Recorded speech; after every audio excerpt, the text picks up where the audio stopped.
On Happiness, from Notes on Life, by Kiyoshi Miki.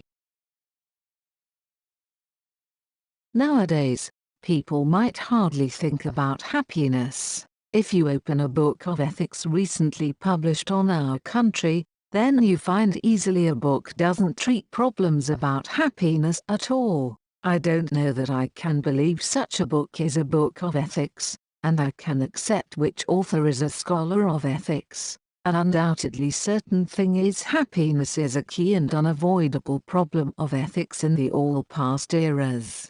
The Greek classical ethics would be so, also the Stoic rigorousness told the frugality for happiness, then on Christianity, especially St. Augustine and Pascal. Their theory of religion and ethics set about a profound fact which human require happiness endlessly, without thinking about happiness is a characteristics of human today. Today's confusion of ethics is argued variously, and the fact that theory of happiness disappeared on books of ethics is a representative thing.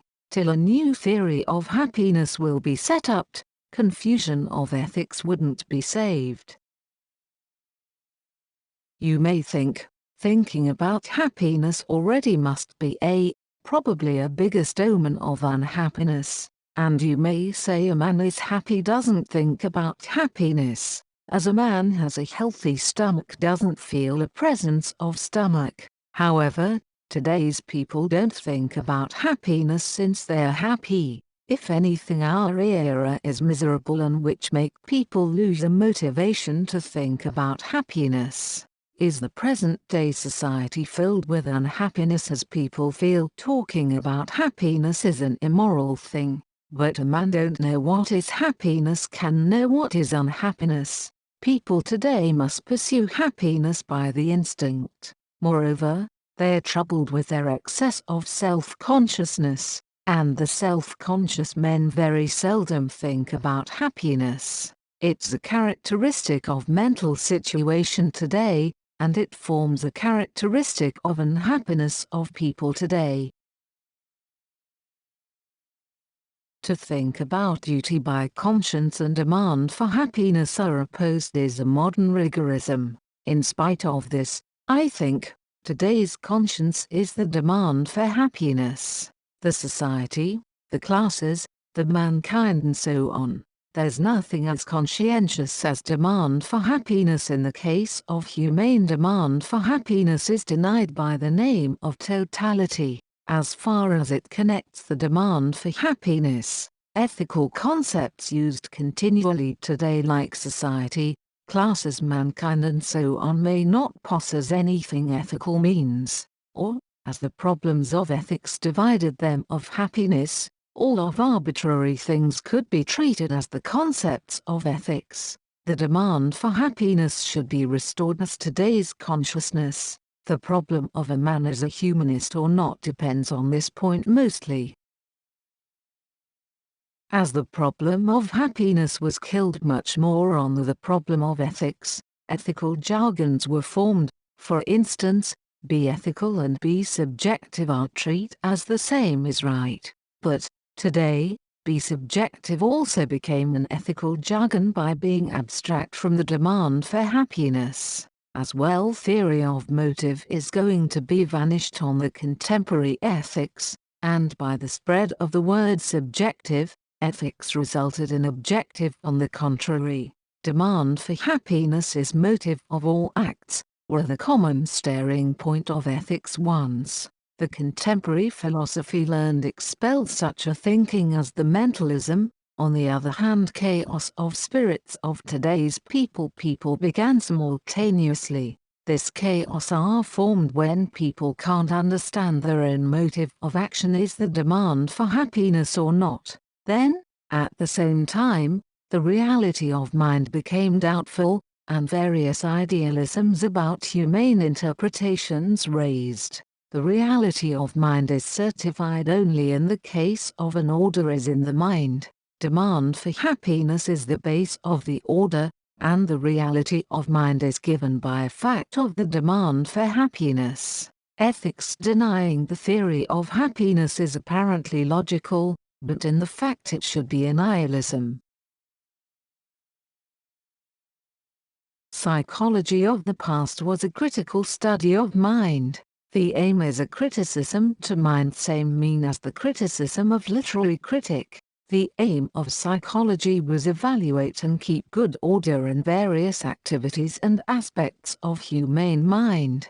Philosophers are same as literary men in this aim. When a crisis of such a psychology of which criticize value was destroyed by the psychology based on the natural scientific method arised, in the opposite direction the human science occurred, so that, nowadays, the human science also deviate from the original motive and give up the inherent role as a criticism to human mind, and various arbitrary studies are called as the human science. The artistic things on philosophy has been lost, and leave the profession of critic for human science to literary writers and authors. There's today's abstraction of philosophy. One doesn't own psychology generally. Unforgettable thing at the moment is a particular thing of the contemporary philosophies relate to the vanish of theory of happiness. It's wrong to think about happiness as a mere sensual thing, or rather, the history of thought indicates subjectivism connect with the ethical theory of happiness. The problem of happiness is the mainstay of subjectivism. Happiness is not contrary to virtue, or rather happiness is the virtue itself. Sure, it's right to think about happiness of others, but can we make a good act beyond your own happiness, for a person you love? From ordinary trivial things to acts for self-sacrifice, in various matters, happiness is a power. The fact that virtue is a power indicates the most apparent of happiness.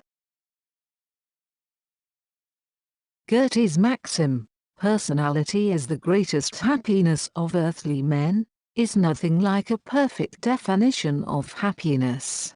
To be happy is the same as to be a personality. The question such as is happiness in physical pleasure or in mental pleasure, in action or being pulls us into confusion. To such a question, we should say either is right, because personality is both a physical thing and a mental thing, both an action and a being, and this notion means personality is a formative thing. The thing today people don't think about happiness is suitable for the era of divided personalities as a modern characteristic, and, on the contrary, this fact proves the thesis that happiness is a personality in the scale of world history. Happiness is a personality. Like a man takes off a coat, a man can easily throw away another. Happiness anytime is a greatest happy man. But he won't throw away the true happiness and can't throw away it. His happiness is one in himself, the same as his life. He struggle with any difficulties together with this happiness. A man struggles with happiness as a weapon, is happy even if he is defeated. Good humor, politeness, kindness, tolerance and so on. Happiness always appears in surface. A merely internal happiness is not a true happiness, like a poet does recite is not a true poet. Happiness is an expressive thing, a thing spontaneously appears outside and make other people happy, like a bird sings is the true happiness.